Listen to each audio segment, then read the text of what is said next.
Hello student, हम आपसे colligative property discuss कर रहे थे और लास्ट टाइम तक हमने दो colligative property, relative lowering of vapour pressure and elevation in boiling point आपसे डिस्कस कर ली थी। नेक्स्ट कोलिगेटिव प्रॉपर्टी है हमारी डिप्रेशन इन फ्रीजिंग पॉइंट, मतलब फ्रीजिंग पॉइंट में कमी आ जाना। When we add a solid into liquid then its freezing point decrease, तब फ्रीजिंग पॉइंट क्या हो जाता है? डिक्रीज हो जाता है। This decrease in freezing point is known as depression in freezing point. आप ये चेक भी कर सकते हैं, आप अपने घर में क्या ले, वाटर ले और उसे फ्रीज में रख दें, वो 0 डिग्री सेल्सियस में फ्रीज हो जाएगा। लेकिन उसी वाटर में अगर आप साल्ट ऐड कर दें या शुगर ऐड करके फ्रीज करें तो वो 0 डिग्री सेल्सियस पे फ्रीज नहीं होगा। आखिर क्यों नहीं होगा? सॉलिड ऐड करने से लिक्विड के फ्रीजिंग पॉइंट में कमी आ जाती है। क्यों आती है? तो उसके लिए पहले हमें समझना पड़ेगा हमारा freezing point, that what is freezing point. Freezing point होता क्या है, राइट? तो बेटा अगर हम सिंपल सी बात करें, what is freezing point? The temperature at which vapour pressure of two state become equal. The temperature at which vapour pressure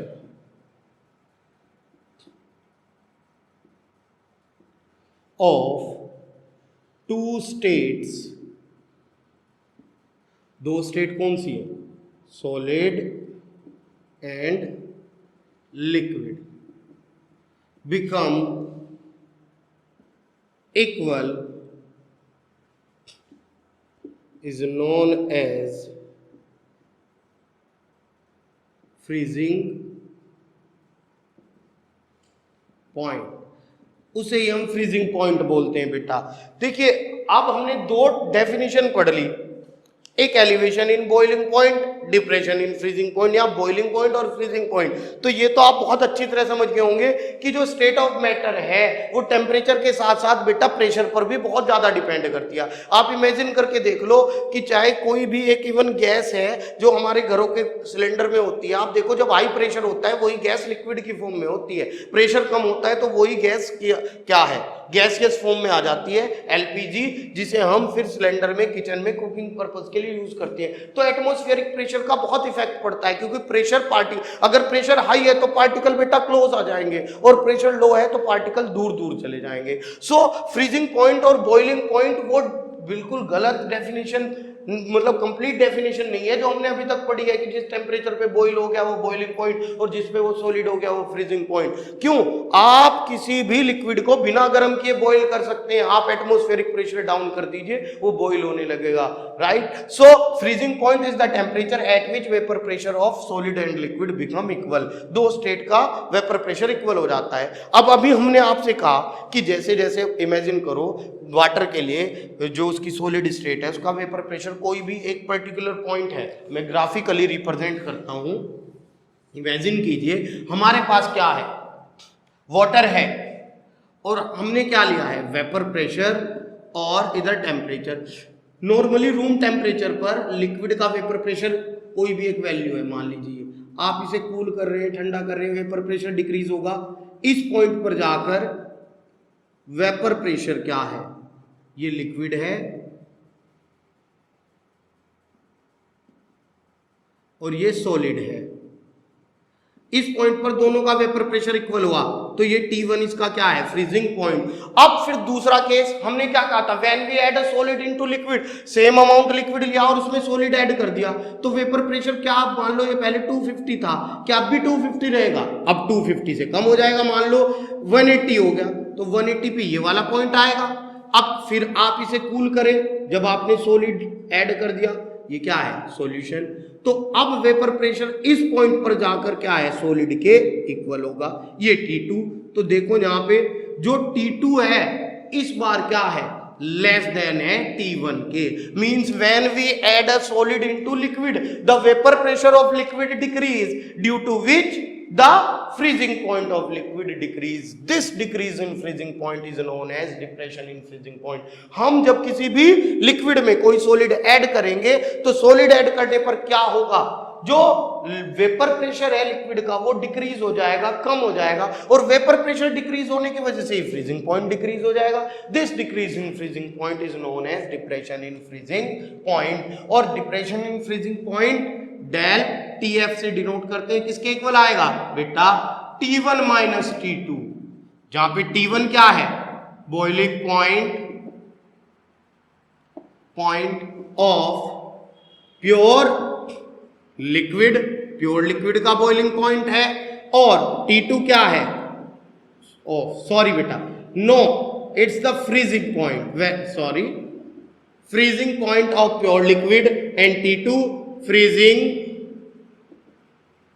point of solution, right बेटा। सो जब हमने सॉलिड ऐड किया किसी भी लिक्विड में, उसके फ्रीजिंग पॉइंट में कमी आई, ये जो फ्रीजिंग पॉइंट में कमी है यही हमारी क्या कहलाती है, डिप्रेशन इन फ्रीजिंग पॉइंट। अब अगर हम बात करें डिप्रेशन इन फ्रीजिंग पॉइंट से, हम बात करते हैं, इट इज मैथमेटिकली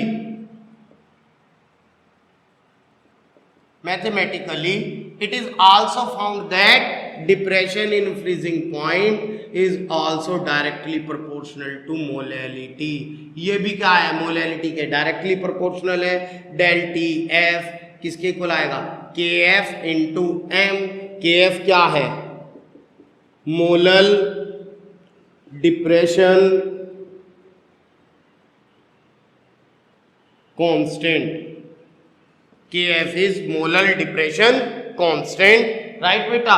और ये जो मोलर डिप्रेशन कांस्टेंट है KF, राइट, हम अगर बात करें इसे डिफाइन करने की, if m is equals to 1, अगर m क्या है, 1 है, तो आपके पास क्या है, डेल टी एफ किसके इक्वल होगा, KF के। So molar depression constant may be defined as the depression in freezing point when the molality of solution is 1।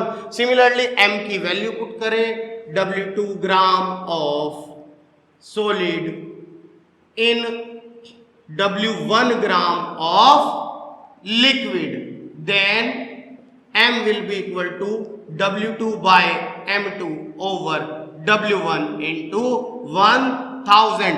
ये वैल्यू यहाँ पुट कर दीजिए, तो डेल टी एफ किसके इक्वल आया, KF into W2 into 1000 over W1 into M2। तो यहां से भी आप क्या है, कैलकुलेट कर सकते हैं मोलर मास, कि जब हम सॉलिड W2 W1 लिक्विड में ऐड करेंगे तो जो फ्रीजिंग पॉइंट में कमी आएगी उसे डेल टी एफ बोलेंगे, KF फिक्स होता है, हम मोलर मास निकाल सकते हैं, राइट। और सिमिलरली बेटा हमने आपको बताया था कि डेल टी बी किसके इक्वल होगा, K B into W2 into 1000 over W1 into M2। ये किसके था, एलिवेशन के लिए, एलिवेशन इन बॉइलिंग पॉइंट। और ये क्या है, डिप्रेशन इन फ्रीजिंग पॉइंट। अगर आप ध्यान से देखें बेटा, elevation in boiling point, depression in freezing point, W2 mass of solid, solid इसमें भी क्या है, सॉलिड, लिक्विड, ये भी क्या है, लिक्विड, मोलर मास, बस ये कांस्टेंट चेंज होता है, molar elevation constant, it is molar elevation constant and it is molar depression constant। So when we add a solid into liquid, the vapor pressure of liquid decrease. Due to decrease this vapor pressure, boiling point of liquid increase, it is called elevation in boiling point, and freezing point of liquid decrease, this cause depression in freezing point. जब हम किसी भी liquid में कोई solid add कर देते हैं तो वेपर प्रेशर में कमी आती है, उसके कारण ही बॉइलिंग पॉइंट बढ़ जाता है और फ्रीजिंग पॉइंट घट जाता है। इसे बोलते हैं एलिवेशन इन बॉइलिंग पॉइंट, इसे बोलते हैं डिप्रेशन इन फ्रीजिंग पॉइंट। जैसे एलिवेशन इन बॉइलिंग पॉइंट के हमने एप्लीकेशन बताई थी एग बॉइलिंग में, डिप्रेशन इन फ्रीजिंग पॉइंट की भी है। बेटा आप ये देखो क्या करते हैं, जो रोड्स होती हैं हिल स्टेशन में ड्यूरिंग द स्नोफॉल, जब स्नोफॉल होता है so we throw NaCl over them, हम उन पे क्या कर देते हैं, साल्ट का छिड़काव कर देते हैं, NaCl डाल देते हैं। उससे क्या होता है बेटा, NaCl के डालने से उनका फ्रीजिंग पॉइंट कम हो जाता है तो वो मेल्ट हो जाता है और रोड हमारी क्लियर हो जाती है कि भाई 0 डिग्री सेल्सियस है मान लीजिए नॉर्मल टेम्परेचर, तो बर्फ जम गई, सड़कों पे भी बर्फ जम गई, हमने उसके ऊपर नमक डाल दिया तो फ्रीजिंग पॉइंट क्या हो गया, कम हो गया। फ्रीजिंग पॉइंट कम होने की वजह से बर्फ पिघल जाती है। भाई एटमॉस्फेरिक टेम्परेचर तो कितना है, 0 ही है। ऐसे ही हमारे पास जो हिल स्टेशन पे कार्स होती हैं, जीप्स होती हैं, उनके रेडिएटर में बेटा नॉर्मल वाटर नहीं डाला जाता, H2O जैसा हम कॉमनली अपनी कार में डालते हैं। क्यों? क्योंकि नॉर्मल वाटर का फ्रीजिंग पॉइंट 0 डिग्री सेल्सियस। अब हिल स्टेशन पे जैसे आप लद्दाख में चले जाएं, वहां टेम्परेचर -4, -5, -7 तक होता है। तो अगर वहां कार रेडिएटर में नॉर्मल पानी डालेंगे और चलाएंगे तो वो जम जाएगा, कार चल नहीं पाएगी। इसीलिए इसमें क्या मिलाया जाता है, इथाइलिन ग्लाइकोल मिला दिया जाता है। इथाइलिन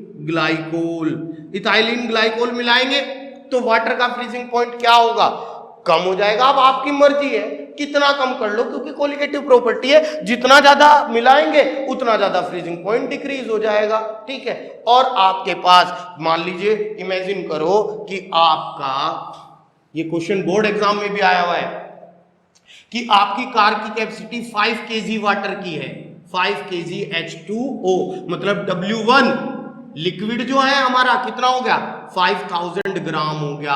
अब इसका जो फ्रीजिंग पॉइंट है प्योर वाटर का T1 कितना होता है, 0 डिग्री सेल्सियस। और आपको करना कितना है, इथाइलिन ग्लाइकोल ऐड करके फ्रीजिंग पॉइंट मान लो -10 डिग्री सेल्सियस करना है। जिस एटमॉस्फेयर में जा रहे हैं वहां का -5 है। तो पूछ रहे हैं बताइए कितना इथाइलिन ग्लाइकोल ऐड करना पड़ेगा, W2 निकालना है, M2 इथाइलिन ग्लाइकोल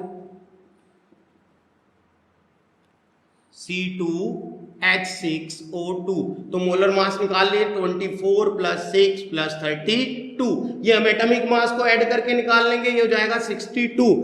M2 कितना है, 62 है। और KF वाटर के लिए डिप्रेशन, मोलर डिप्रेशन कांस्टेंट 1.86 होता है, तो निकाल लीजिए। देखिए डेल TF किसके इक्वल होगा, T1 माइनस T2, तो कितना आएगा 10 किसके इक्वल होगा, KF 1.86 इंटू W2 कितना है, हमें निकालना है कि कितना इथाइलिन ग्लाइकोल ऐड करना है, 1000 ओवर W1 कितना है 5000, 5 kg है तो 5000, M2 कितना है 62, ये से कैंसिल 5, सो W2 की वैल्यू क्या आएगी मेरे पास, W2 will be equal to 10 into 5 into 62 over 1.86। देखो पॉइंट हटाएंगे बेटा, ये 100 से मल्टीप्लाई 3 टाइम मल्टीप्लाई करें,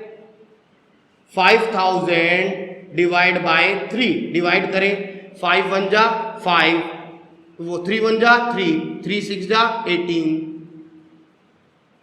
3 6 जा 18, 3 6 जा 18, 3 6 जा 18.6 ग्राम। सो मीन्स अगर आपकी कार में 5 किलो वाटर आता है और आपको फ्रीजिंग पॉइंट 0 से -10 करना है, तो आपको 5 किलो वाटर में लगभग 1666 ग्राम इथाइलिन ग्लाइकोल मिलाना पड़ेगा, तो आपकी कार उस एनवायरनमेंट में प्रॉपर्ली चल पाएगी। अगर इससे कम आपने मिलाया, फ्रीजिंग पॉइंट कम रह गया, तो वो वहां पे रेडिएटर का जो पानी है वो जम जाएगा और आपकी कार वर्क नहीं करेगी। सॉलिड ऐड करने से फ्रीजिंग पॉइंट में क्या आ जाती है, कमी।